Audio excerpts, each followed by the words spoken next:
Y'all know what time it is. Welcome back to Wednesdays with the West Coast POPCast. Shout out to all the poppers, the floppers, and the former rampagers. Yeah. What are we now?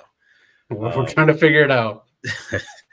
But everyone out there in the chat, everyone out there in the whoever comments, we really appreciate everyone that jumps in with your boys, all the subscribers. It's your boy, the final boss, and of course the main man, Zach, joining you again. There's a lot to discuss, man, when it comes to wrestling, especially. Got some movies on the horizon. Yeah. And hey, Zach, if you got TikTok on your phone, you might be able to come up with some nice pocket of change here.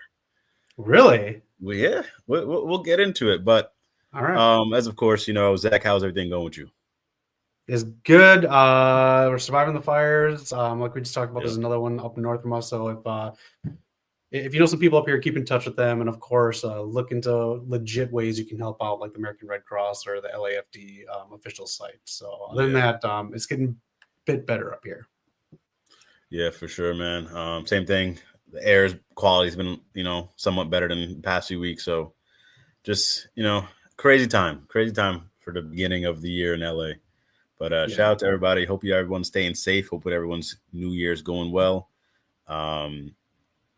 A lot going on, but that's why we're here. The poppers are here to talk about some wrestling, movies, video games, and of course that pop culture.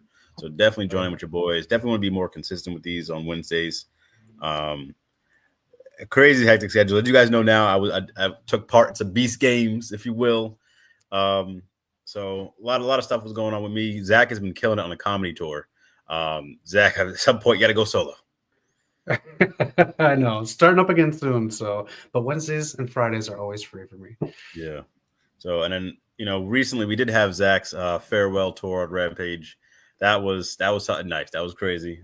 Everyone who jumped in there, man, you made it really special. I as a viewer, I enjoyed watching. So, that was really cool to see. But Dynamite's on right now. As you guys know, one of the big topics going on right now, are they leaving? It pains me to see a company I truly love everything about it. It's in a lot of turmoil right now. The public opinion, I think, is at its absolute lowest, Zach. It is, and they're not doing anything to really help it either. Tony Khan is very committed to doing things the way he's always done, and to build his toy box the way he's always wanted to build it, which sucks because we see people in this picture down below and other people who aren't in this picture, like Ray Phoenix and Miro, and maybe even a couple other ones who are just who once praised this as the promised land when Vince was still in power, and now it's not looking like that anymore. It's insane how the trajectory of AEW, we all knew it changed once Triple H was in power and Vince was out. Yeah. I can't imagine what it would look like right now if Vince was still in charge of WWE and AEW was still the cool alternative. That's the thing where it really lost its steam. It's not cool anymore. It doesn't seem cool. And the main thing is it's a lot of production and silly things that they're doing that don't make it cool. I'll tell you, there's two things that they're doing right now in AEW that I check to watch the highlights. One is the Hurt Syndicate, and two is the Tony Storm Mariah May storyline, because this is going probably about 3 arcs deep, which I think is just great. I think they dropped the ball with the rebuild of Kyle Fletcher all of a sudden. The last couple months, he's just been... the Don Callis family means absolutely nothing. So now why you're pushing the Don Callis family, not Kyle Fletcher, and a whole bunch of other things. A lot of the homegrowns aren't really being built as much.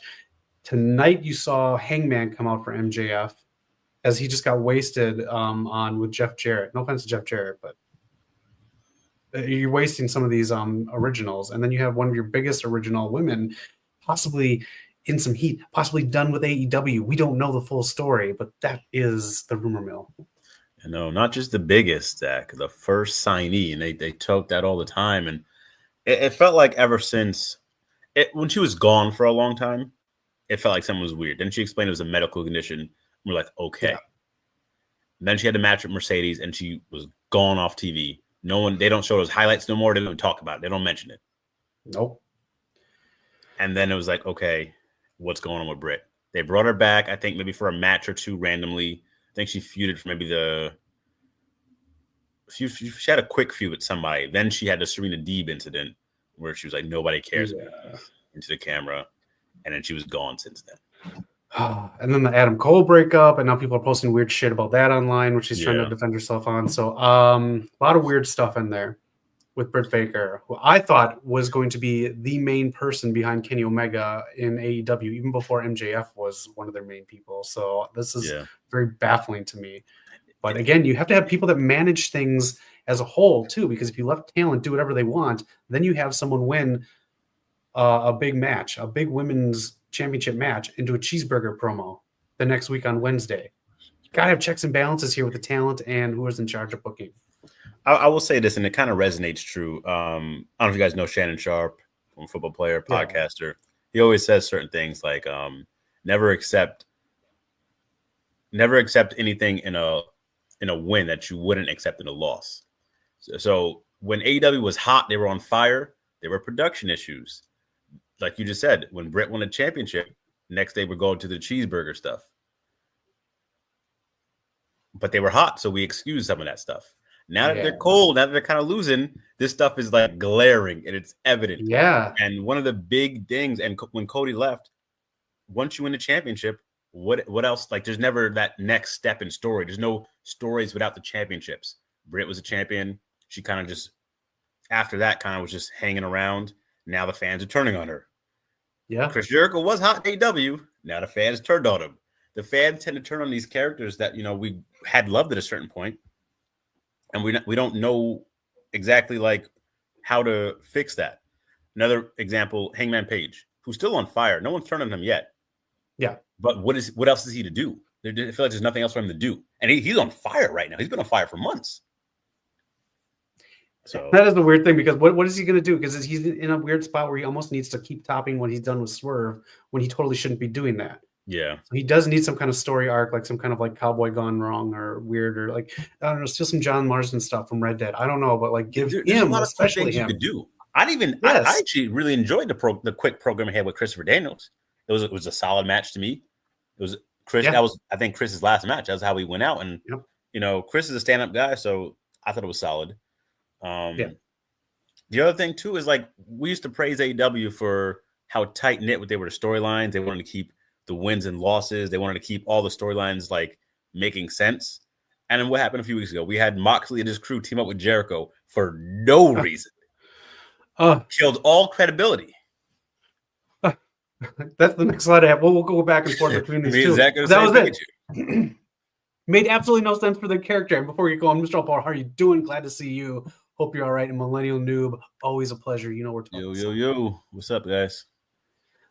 Jump in on this. This made absolutely no sense. This destroyed my giving a damn about Jon Moxley and the Death Cab for Cutie Club. I don't give a damn about them now because of this match right here. It just made no sense, and it just shows how little you care about the product to do this.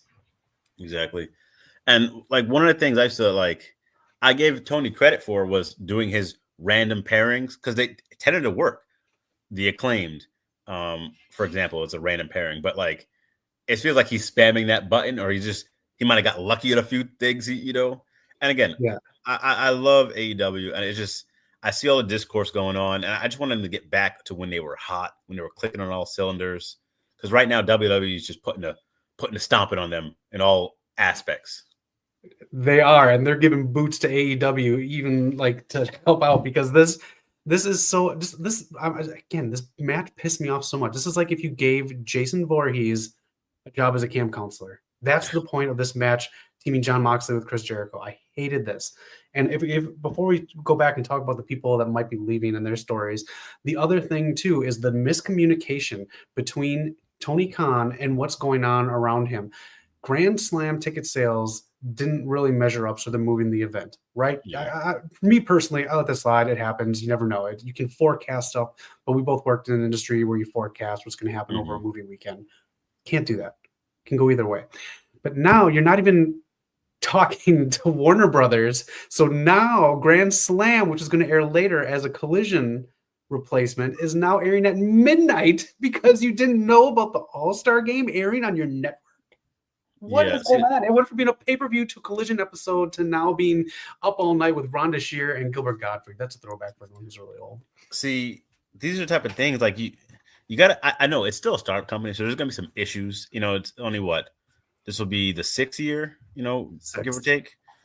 Yeah. But like these are the things like we were saying from the beginning that needs to get ironed out. And like you said, I actually personally gave them a pass on having to move venues because this is their first show ever in Australia. I don't know how the TV is over there. You do have some stars from that area, Tony Storm, even Harley Quinn, Harley Cabrid has been pretty entertaining. I know Jay White's from New Zealand, but it's kind of neighboring areas. So I'm fine. If they can get 18,000 in an arena, 10,000, that's still pretty good. You can still put on a nice show. Yes. The problem is, though, like you said, the logistics of things with like you don't even know what's on your network. We really should have ironed this type of stuff out. Right. Even Millennial Noob agrees. It's just so. I don't know. It's one of those things that you check the calendar for. Every year, WWE checks the calendar for the last playoff game and the Super Bowl, and they toss the Royal Rumble in between there. They do it every year. They check the calendar, and I don't understand why Tony Khan, who knows what's going on, because AEW was part of the rights for the NBA and Warner Brothers.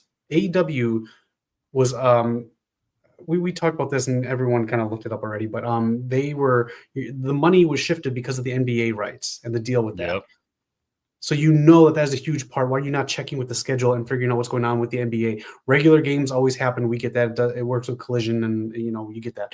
But when you have a big event, you got to look into that ahead of time. It's out a year in advance, if not more. Man. Again, this has come from two people like me and Zach have been following AEW since the beginning. Yes. I try to watch as many pay-per-views as I can. I used to watch BT every week. I couldn't get enough. I was watching Dark. I was the one promoting Dark. Like, yeah.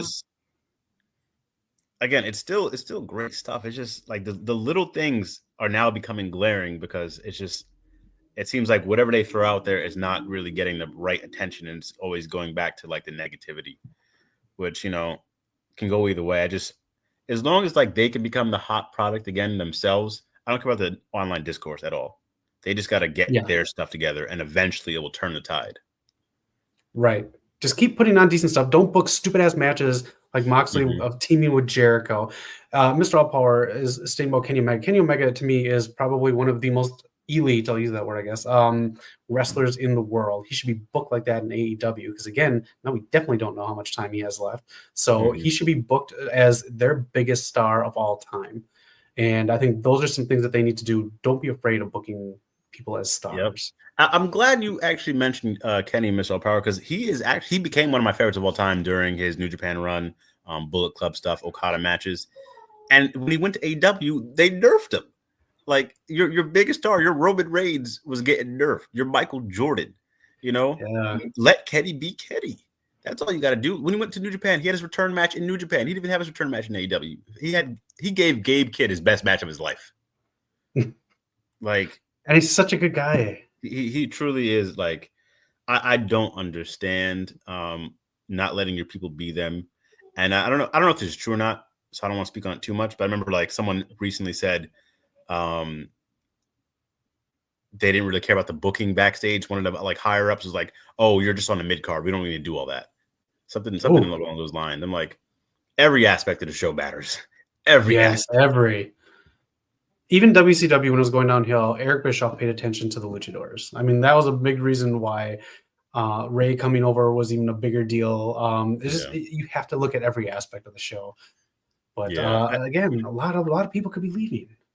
And that's the thing. I mean, Wardlow is missing. Ricky Starks gave one of his best. Ricky Starks is a great promo. He gave a great promo on a GCW show. Yeah. Not GCW. I don't know what the show was. Yeah, it was GCW. House of Glory, I think it was actually. It might have been House of Glory. Oh, yeah. Okay, maybe. Yeah, he gave a great promo, and I'm just like, use these guys. I understand, you don't want to release him because then he'll jump straight to WWE, be a Royal Rumble entrant. I understand that. Yeah. But I would still like get something out of the guy. There has to be a proper way of doing things. I would too. I mean, look, WWE did it with Ricochet. Yeah. They used him to the end. Where would you book any of these people here? I'm just gonna go on a limb really quickly and just say I'm pretty sure we'll see Wardlow at the Rumble. I'm what on On things that I've seen, not on Twitter and not on social, not on Mark's social medias. I think he might be in Indianapolis. I didn't know he might have got let go. I mean, he's another like this is another thing. Like I said, like when they were hot, they never really knew how to book big men. Yes. I mean, how long has Lance Archer been there? And I feel like he's not winning the big one. Brian Cage, people like that. Wardlow got hot organically, and then they literally just let it go. Yeah. The whole MJF stuff, how that ended was, a little weird. Him getting thrown immediately with Adam Cole and that group made absolutely no sense.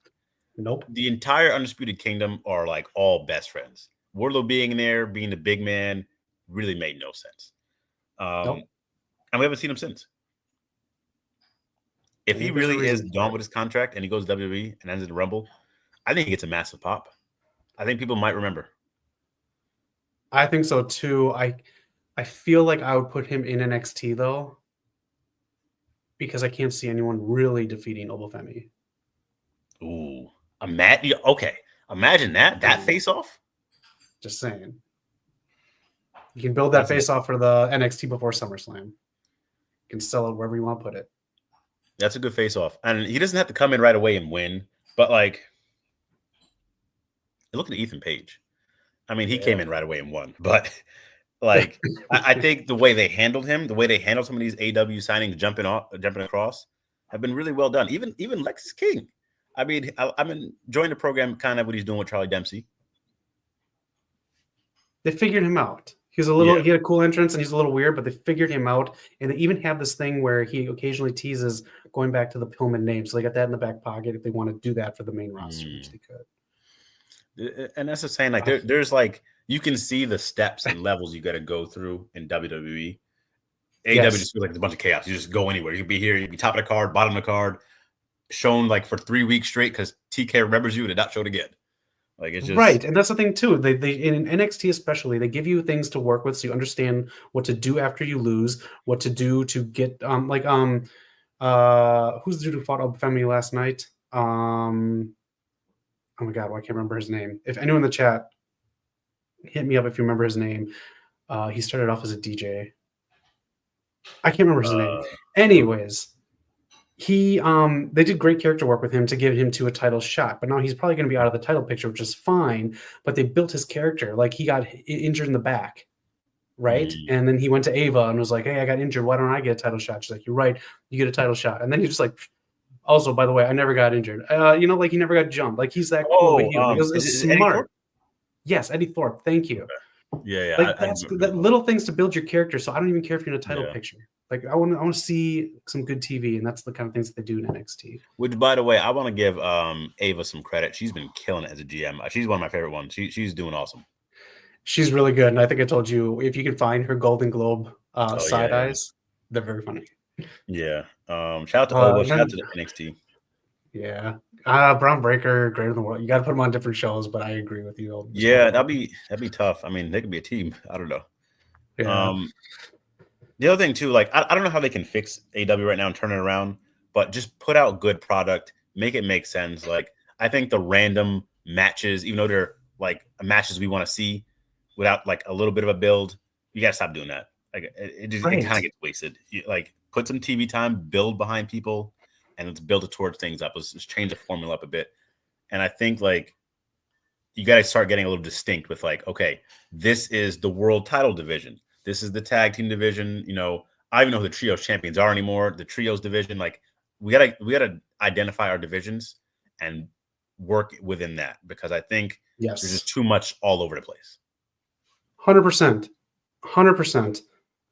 Especially with, I love what Adam Copeland, or whatever you want to call him, is doing, but he is a perfect example of like it's too much of that. Stick to a certain thing. Just team with FTR.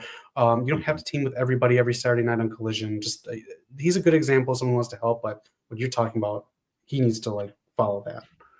Yeah, that, and I think like let me know like Dynamite. This is Dynamite. I know what I'm watching when I'm Dynamite. I know the vibe, the feeling. Yeah. This is Collision. I know what I'm about to get when I'm watching Collision. Let them feel different, not just like the leftovers. I think we got to just iron that type of stuff out. The talent is there. This is a very talented roster. It's there. Yeah. We just got to figure something out to get people hooked on. Obviously, I'm rooting for AEW. I want to see more competition in wrestling. I want to see them succeed. Whenever they come to LA, I will be there. But there's some things we got to iron out, I think. 100%. I just have two more questions for you before we move on. One, did you catch Chad Gable referencing Malachi Black's I did. Dark Arts? They kind of mentioned his school. Yeah. I don't know what's up with his contract. And that's the other thing too. Like, again, I don't know any of the details. I don't pay too much attention to that type of stuff. But when is Malachi Black's contract up? And is TK giving him the pass to go ahead and move on? While I'm pretty sure from what I've read, he's got at least another month or so. I don't think he can join the Rumble. I think he can make an appearance at Mania, though, from the different things I read. But I thought it was 1 to 2 months yet. He's just written off TV because that's what Buddy Matthews and Brody King are getting their trademarking names. Yeah. I mean, and that's the thing. Like, clearly, like, wrestling is hot right now. I mean, as much as WWE does want to pay attention to AEW, they're programming them, and they're looking to pick off all their stars. And their stars get big receptions when they jump ship. Yeah. So clearly, like, you guys have something there. Just keep working, please. Like, I want to see AEW succeed. All right. Finally, for this, how would you book Britt Baker? Britt's in a tough spot because when she started in AEW, the women's landscape was vastly different. You had like pretty much a lot of up and comers who never really had too much TV experience. And Britt was like the clear star, and that's how they positioned her. Right now, the AEW women's division is on fire. There's so much talent in the women's division. I mean, the Willow, Chris, Mercedes, Jamie Hayter. You can go. Deonna Purrazzo's there, and she's not really getting too much time. Taya Valkyrie. There's so much talent in the women's division. It's insane.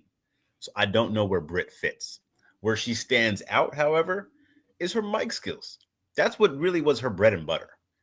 Yeah. Outside of the Thunder Rosa match she had, that first one, I wasn't like all that crazy about her matches. Like, she had some good moments, she had some good moves, but like that one, her Thunder Rosa match put her on the map. That was like, oh, Britt can wrestle. Where Britt Baker's bread and butter though is her on the mic. They didn't really get to promote her with her dental office show, that little program. That was good. Segment. Yeah, do stuff like that with her. And she has to be a heel. She's best when she's 100%. A heel. Yep. So do these things. I think give her like a group. When she was with Rebel, that was great. Give her some muscle. I mean, Camille could be her muscle, I think, since you don't have Jamie Hayter and Camille's not doing much. I think she's gonna be. But like, I think if you really put something into it, Britt is not damaged good. You can still do stuff with her. Do you think she's big enough to make an appearance at the? I don't think she's going to be at this year's Rumble, obviously, but at WrestleMania or at the Raw after, or do you think she should go to NXT? Because I asked, because in my head I'm like, oh, Britt Baker was big AEW original. Maybe we should have kind of what Seth Rollins did and throw an open challenge at WrestleMania, and then she's someone's secret opponent like Cody was. Is she big enough to do that? Or do you kind of like chill out with all like the stuff that we hear online about her, and you do a main roster reveal on a SmackDown or a Raw, or you put her in NXT first? This is not a shot at Britt, because I have enjoyed her work. You can't give her that Cody shine, because Cody can really go.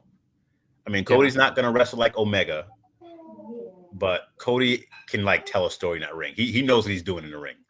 And I'm not saying Britt doesn't, but she still needs some work to be able to get like, oh, no training, like just throw you out there in the biggest spot and go to work. I think I'll be setting her up to fail. Okay. Maybe a Raw after, then where she can cut a promo, make an appearance. That might be a huge pop. But to do that Cody stuff, the only person, and then Cody was in WWE beforehand. Britt, this would be like her first like big time.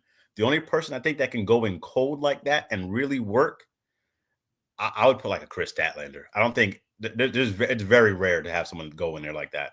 Chris, Willow, I'm not too sure how many people can do that. All right. If anyone has any comments on it, please throw them in there, because this is a very interesting conversation. Why people are leaving AEW, why the ball's being dropped with these people specifically. It is very, very interesting.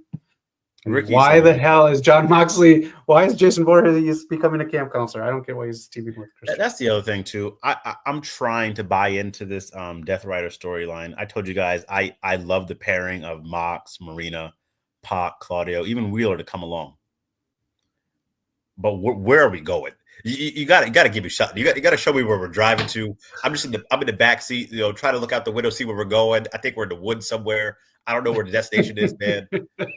We might be lost. But can we please get back on the road and show me my destination? That's all I'm saying. We need something, and we need something. The scary thing is, I'd always thought it was gonna be Darby Allin to take the title off of him. We're like 6 months away from that because of the training he has to do to climb Mount Everest. That's wild to be like, hey, we're gonna prep you for the world title. I'm gonna go to Mount Everest for a little bit, just hold out for me. I mean, I'm sure we knew it was gonna happen, but but I hate the storyline so much. And the thing is, too, like, I get the idea of hiding the world title, put it in a briefcase, and that's dope. But that also defeats the purpose of like marketing and doing like your brand promotion, hiding your world championship away. Yes, that's kind of a weird spot to to do that. I don't know. I don't know either. I think we got some other topics though, but come on, AEW. Let's get it together, please. Yeah. On the flip side of things, though, bro, these tickets are insane.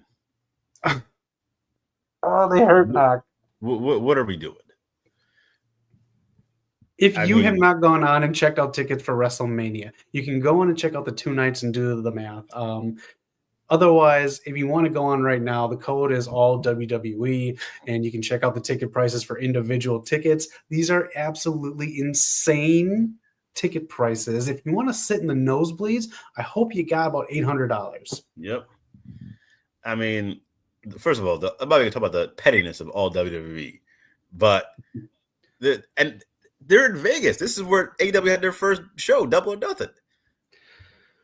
Cody's coming back where he had his match with Dustin to be in Vegas at Mania as the WWE champion, man. The crazy full circle moment for the guy, which I wanted to see, Zach. I wanted to be there.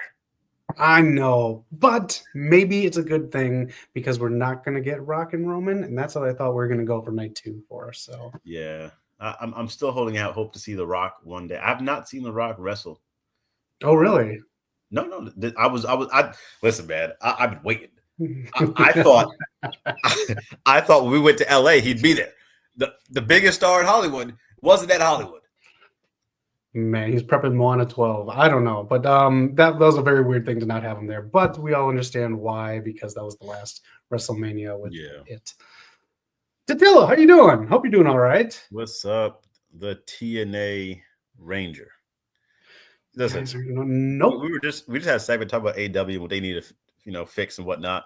But listen, TNA's up right now. TNA is booming. You were one of the biggest TNA supporters. All the people throwing mud at TNA and dissing us. We up now. Put the word out. We back. You see that crowd we had TNA Genesis? Come on. That was hot. I gotta say, that's a crowd, bro. A really good show. That was a really good show. That was a fun show. And that's what I remember TNA being. Moose with the new X Division title. You got PCO on the other end of the country going crazy. Don't get me started on that guy. Meds. I didn't even like him that much. He out here just destroyed one of our championship belts. A replica, thankfully. Yeah, that was wild. There's a lot to talk with TNA. There's a lot to unpack there. But Zach, do you believe? I kind of believe. I mean, I gotta believe now, right? You have to. In our world champion and his possible future opponent. Where are they going to fight? Where is this happening? Because this is another company going into the WWE company man's last year. Listen, if you really believe in this partnership, if you really want to make this work, TKO, Nick Khan, Triple H, send John Cena Slammiversary. Oh, come on! Have you put John Cena on Slammiversary? Let Cena cross over. Maybe do an X Division match. I'll take that. Cash in his X Division championship against Joe Hendry. Come on. Unreal. Do you think it should be on a TNA pay-per-view? I think that'd be incredible. If you want to stick it to AEW, put Cena on a TNA pay-per-view. Look at those numbers they'll do. God. Not to mention, like, it's his last year. I don't know what he wants to do with his last year, but like, we've never seen Cena outside of the WWE product. I think that'd be kind of interesting on a different The light. ECW thing was still WWE, so you're And right. that was cool. That was different. So it'd be kind of cool to see him in a different light, like for real. Yeah. Oh, I like that. I'll take that. Yeah. But shout out to Joe Hendry, man. He won a championship. I thought it was the right booking decision in a decades worth of TNA making questionable booking decisions. This was the right one. Other than Wardlow, I guarantee you'll see Joe Hendry in the Rumble as well. It'd be hilarious if John Cena shows up in TNA before AJ Styles returns to TNA. That'd be insane, man. And I think it's time. Like, we have the partnership. AJ's not doing much on WWE right now. Let him go back over. That'd be so cool. He's injured. Yeah. All right. Even before the injury, though, he wasn't doing too. They weren't really. He was just here and there. He's kind of like a little bit lost in the shuffle. I mean, he had that big matches with Cody. I thought he really helped Cody's initial. That was a great match. Great match. I mean, if you want a great match, you call AJ. 100%. He's the reason I kept watching TNA, and then Samoa Joe just hooked me. Yeah, my boy Joe, who just recently returned to AEW. But yeah, if we couldn't make the flight tonight. I know a lot of weather stuff going on in this country right now. We got people freezing over here, with burning up over here. Realistically, though, just to speak on this, I don't believe we'll see Joe Hendry versus John Cena in TNA. I would love it. Okay. The closest thing I think we'll get to this is Cena and Hendry in the Rumble. Okay. Yeah. You don't think he works a Raw? Maybe, but I feel like Sean is like his bigger supporter, so I think we'll keep seeing him on NXT. Oh, I can see that. But the partnership is cool. Let us know what you guys think about the WWE TNA partnership. There's a lot of things going on being said about it. You know, will WWE just pick off all their top talent? Which, honestly, I don't mind. I mean, you had Trinity go there for a year, win the belt, have a nice run, then she went back to WWE. Jordan Grace, women's champion for a bit, had some crossover. Now she's going to WWE. I don't mind that being the next step instead of getting kind of lost in TNA. I like TNA. I like it being hot. But if you keep feeding it, keeping a partnership, and having people, make their dreams, get an opportunity to make a living, get some money, and jump ship, I think it's smart. I think so too, and it also helps a lot of the young NXT talent that went back before Genesis. We got Cora Jade and some other ones going back and Fraxium, but before that, you had some of the younger NXT talents, and a lot of the TNA talent has been around the block a little bit. They've been working the indies, so that's a good partnership for the young NXT people. I think it really works. I hope they do right by TNA with a few things. Send some people, maybe have a TNA person win an NXT championship. There's some cool things you can do. I do believe this will eventually lead to WWE buying TNA, which I'm still iffy on. The only thing I think would be cool would to be able to see an Ultimate X match at like WrestleMania and have that replace Money in the Bank. Do some type of spectacle. Oh, I'll take that. I think there's a lot of cool TNA stuff that they can do in WWE. I just want that so it can be on a bigger spotlight. Like, we don't have that spotlight WWE has in TNA. I think that'd be really cool to see some of the cool stuff they did. And bring some of that lineage. Bring some of Kurt Angle's tapes in TNA to like a bigger spotlight. Yes. Some of the AJ Styles matches. So that's the only reason I would kind of be for it. But I just would hate if they ruined the legacy of TNA.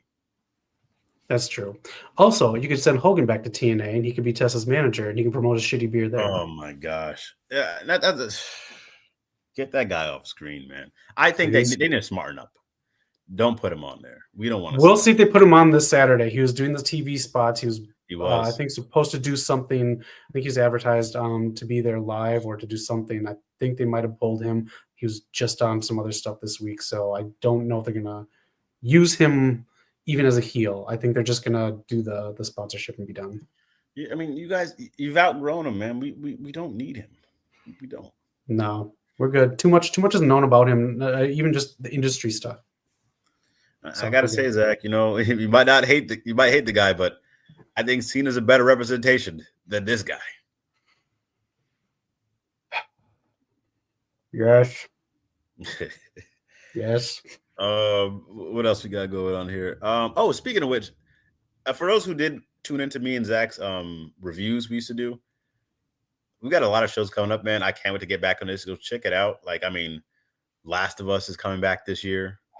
There's a lot of cool things about to pop up in these next few months. If you like me and Zach's weekly reviews, definitely keep an eye out for the channel for that. Yeah. Wonder Man, Ironheart, a couple of other things coming out. There's one or two that I wanted to do with you, so we'll figure it out in the next couple months. Yeah, we'll definitely take a look at that, man. And I really enjoy doing them, so definitely keep an eye out for that. Hell yeah. Also, in case you guys saw, the new tag team champions, the Hurt Syndicate, Bobby Lashley, who allegedly refuses to work with Swerve again, and Shelton Benjamin. Oh. Alleged. You know how these people talk. Okay. Yeah. Shout out to the Hurt Syndicate. I love their theme. I love their presentation. Now just be consistent. The only thing I have against this is they kind of just threw the belts at Private Party. Didn't give them a proper run. They were barely on TV, barely had any title defenses, and took it right off. I 100% agree with that, but I also think this is a bigger storyline than Private Party being tag champs, and now you have a good storyline for Private Party to want those belts back. They can say on air that they didn't get to hold them long enough. They can say stuff like that, and they can go out and do one of those big, start at the bottom, work your way back up to the top, and get another huge fan reaction when they win again. So I think they're okay. I think this is for the bigger storyline. I agree, but I think we're okay. I wouldn't hate it because you're right. I feel like they kind of just rushed it. I felt like the title change from the Bucks was meant for somebody else. So I'm not that mad at it if they get a better run down the line. But again, get the division right. Private Party should be bigger than what they are right now. We could really have done so much more with the division to make these moments feel big, not just have a super team win the belt. But shout out to Bobby and Shelton. Bobby's had championships everywhere. So shout out to them. He has.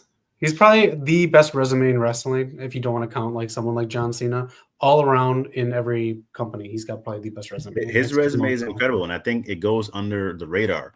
You guys have watched Power Rangers SPD?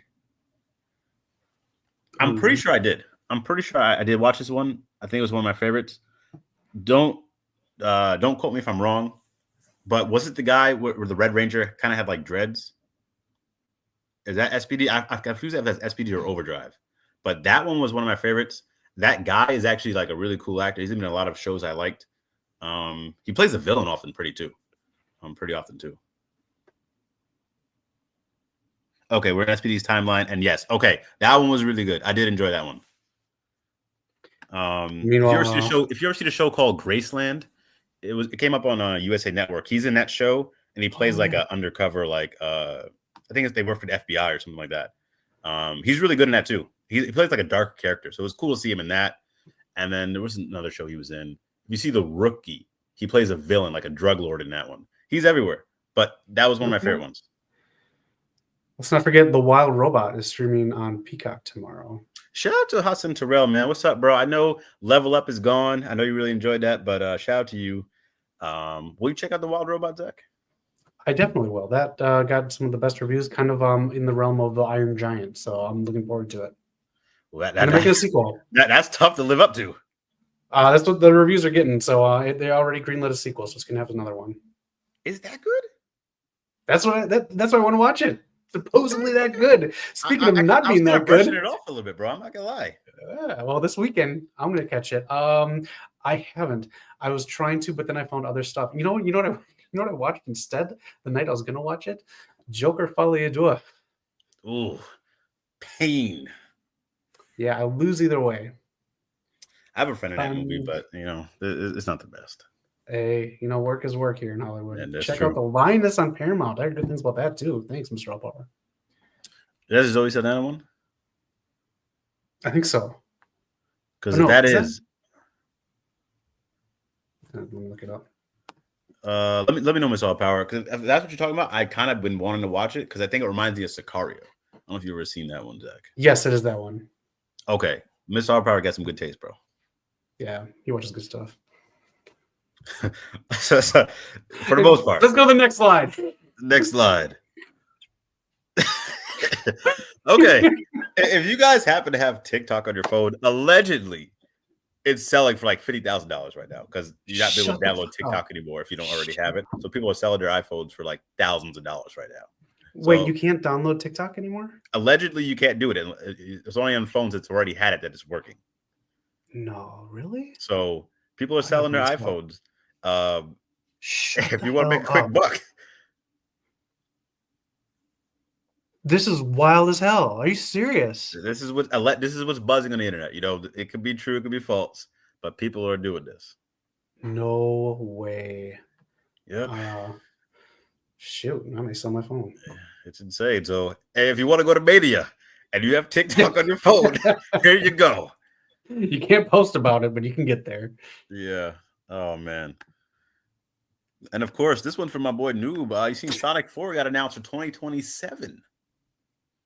This is a juggernaut of a franchise past the billion mark.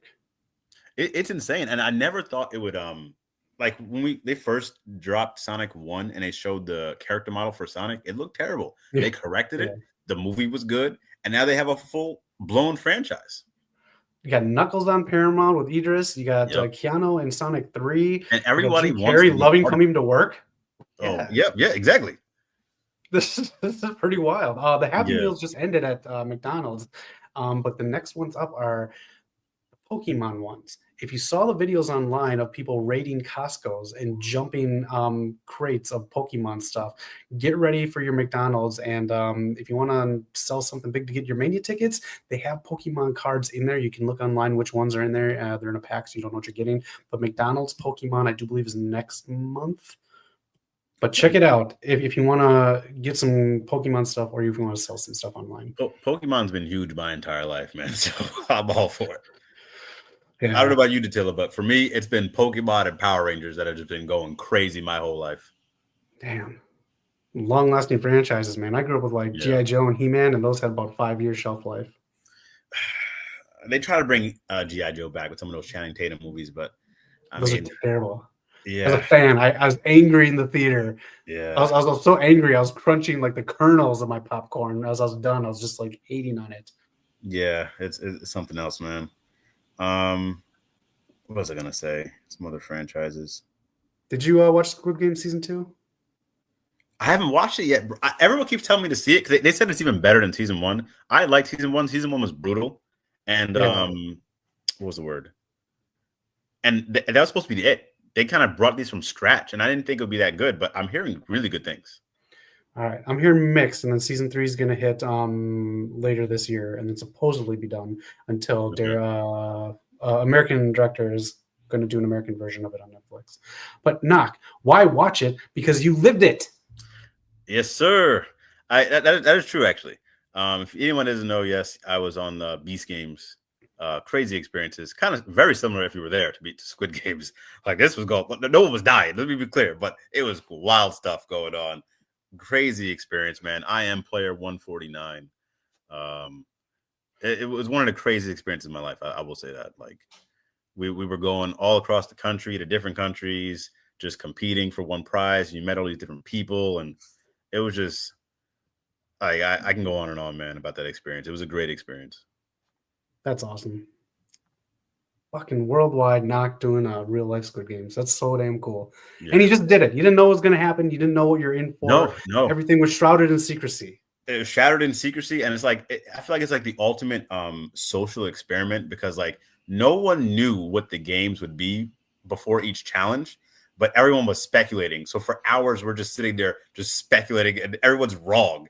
And people just take it and run with it, just try to make plans and team up with people. And then by the time the challenge happens, it's something completely different. You got to scramble. It's just like, it was just so much stuff, man. For like months of my life, it was dedicated to this. It was just insane. I hope the PSD was worth there. Well, you know what I'm saying. Anyways. Oh, man. Shout out to everybody in the chat, man. We appreciate everyone jumping in and with your boys. I know we've been away for a bit, but we will be more consistent with these. And I really can't wait. I miss doing these podcast episodes. That's right. Hey, Knock, can you tell the people what else you've done here in Hollywood lately that is available on streaming? All right. So I mean, if you want to guys check out Beast Games, I think we're on what episode? Don't get me wrong. I think episode 7, 8 should be this week. I believe it's getting kind of close to the end. We're getting there. So Beast Games on Prime Video. I was on a few episodes of Criminal Minds, which is pretty fun to do as well. That's on Paramount Plus. Mr. Alpar, I see you already got Paramount, so shout out to you. The new season of Criminal Minds and the season that's about to come out as well. I was on that one. Nice. And then if you guys like The Rookie, I have a special appearance in that one as well.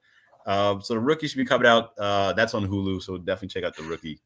I think that's it for now, man. But I'm still auditioning. I'm still performing. I'm still trying to get into more stuff. So keep an eye out for your boy. Mr. Hollywood over here, please give some love in the chat for Knock. He's doing it big time. And don't just sell The Rookie as being on Hulu. It is also nationwide on ABC still. That's true. That's true. And if you're in LA, man, we love watching like the little spots, the Rookie films, because you see it all over. You see, if you watch Rookie, you see so many streets you'll recognize. Yeah. Oh, good for you, man.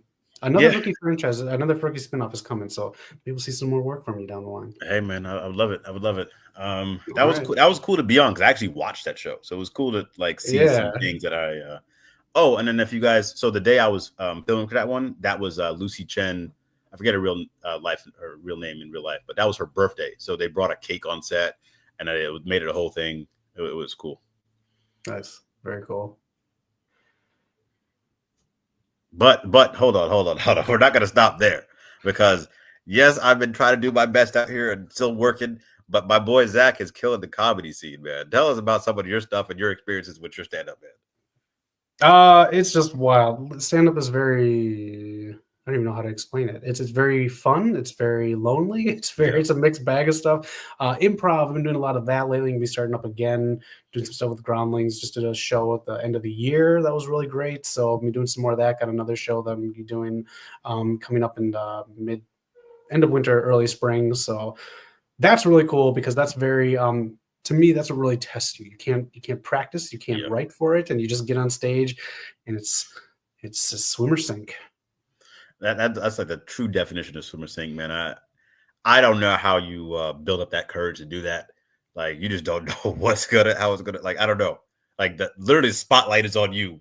Like just display your talent, do what you got to do. Like that's pretty insane, man.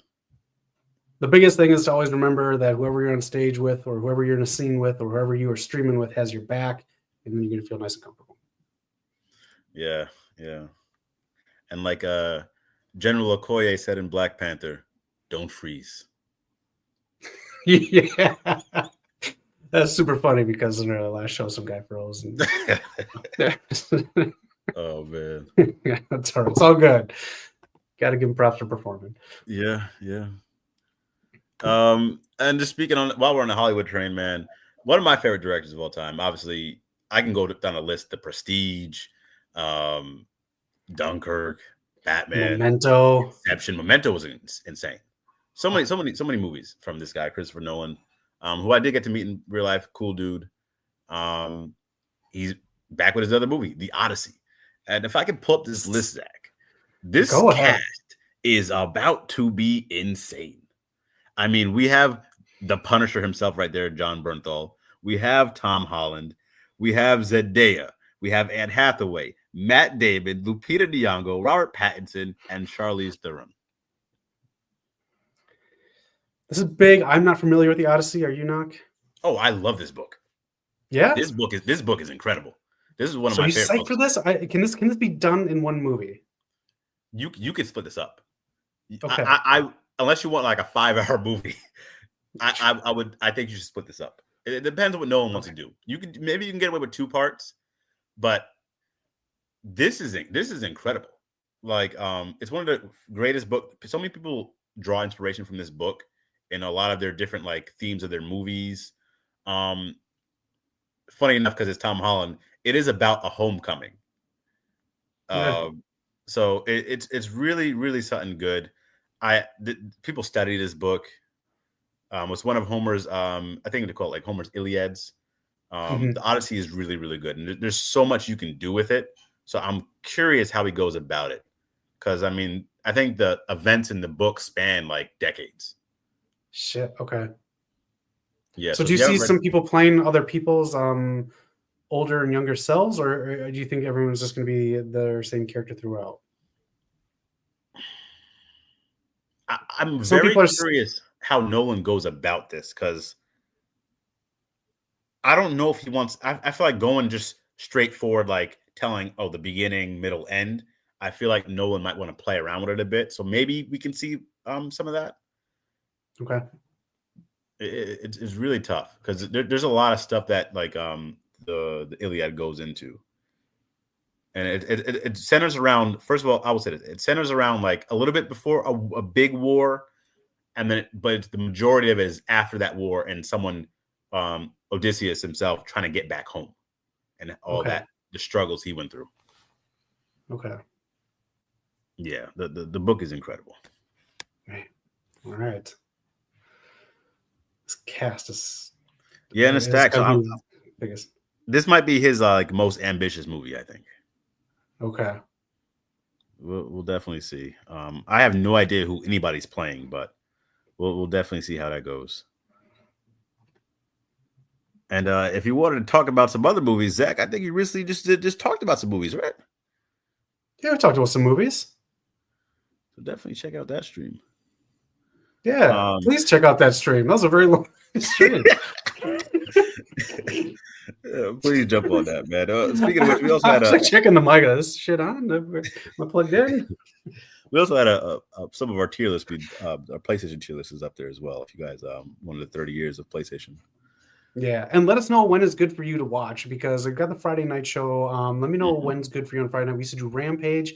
Would an hour earlier be better for most of you guys to check it out? Because I want to spend Friday nights with you guys still. And then also too, we want to do the Eddie Murphy tier list. We want you to be a part of it. So drop comments and let us know when is good for you to do live shows on like Fridays or other times during the week. For sure, let us know. And then the last thing to talk about, the video game stuff, PlayStation. So they canceled not only the God of War live service game, an unannounced game, they canceled 2 other unannounced games from very talented studios like Sony Bend, who's done a few remakes, and Blue Point Games, who's done another bit of remakes and stuff. And I'm not disappointed because I didn't know what was coming. I'm disappointed because, you have games like Fortnite, the Destinies of the world, all these crazy live service games that blew up. So Sony said, let's spend the whole generation to try to copy that. They spent the whole generation trying to copy it with all these. We're going to have, 50 live service games in the works. And now they're all starting to get canceled. Instead of bringing us games we wanted, you said, let's copy what's popular. And now we're straying away from that. So that's kind of what's bugging me a bit here with Sony. I mean, I got my PS5. Zach, I was excited. I know you were excited. Yes, very. But where the game's at? That's why I don't like these leaks about PS6. There's still so much to do with this current generation of systems. And from what we're seeing from the leaks, I don't even see that big of a difference in the PS6 because what's the big rumor again? Backwards compatibility. Yep. Bullshit. Okay. So Sony, please get it right, man. I'm rooting for you guys. That's my favorite game system ever. Yes. But we got to get these games out here, man. Please. By the way, Helldivers 2 is so addicting, Doc.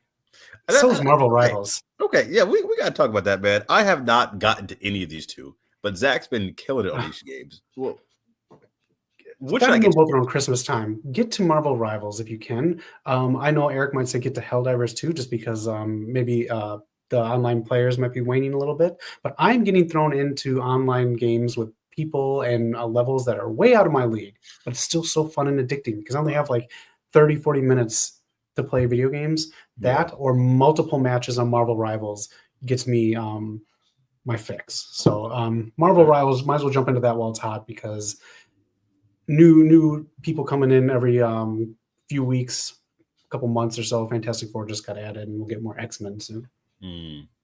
Marvel Rivals is huge, man. I'm a big fan of Marvel, so I would love to get my Marvel fix with them. Who are you playing as right now? Yes, democracy, Mr. Alpar. Let's go. This game is so damn addicting. Right now, Marvel Rivals, I still don't play to be part of the Marvel Rivals system, which I don't know if it's like Overwatch or whatever else, but you need to have a healer and all these like different types of characters on a team to succeed. I just pick Thor or Punisher. Oh, heavy. Yeah, so those are my 2. Okay. Yeah, I definitely want to jump in, man. Maybe this weekend I get to it, but that's very exciting. I'm glad Marvel Rivals came out and it was actually good. Yes, nice 10-minute or less matches. Okay. I mean, I think that's really it. All I have from West Coast POPcast this week. Zach, you got anything else for the people out there, for the poppers? Join me Friday. I'm going to do it at 7:00 again this time. Let me know if there's a better time on Friday to do the show, like maybe half an hour earlier, an hour earlier. I can adjust, but keep an eye out. I'm going to have new themes as well for both shows, Doc. Nice. Oh, and we got to talk about the Royal Rumble. Okay, the Royal Rumble is coming up very, very soon. And you know your boys over here like to do a special Royal Rumble stream. So keep an eye out for that. Yes. Other than that, I'm just thankful that everything's getting a little bit back to normal here, even though those things are still a little dicey here in California. Oh yeah, it's for real. It is a little bit. Everyone in chat, I know Tilly, you're out here in LA. Anyone else on the West Coast that's out here, be safe out here. Be careful. We're hoping best. But with that being said, from the main man himself, Zach, it's your boy, the Final Boss. We are the West Coast Pop. Shout out to all the poppers. We will see you next week. Peace out, y'all.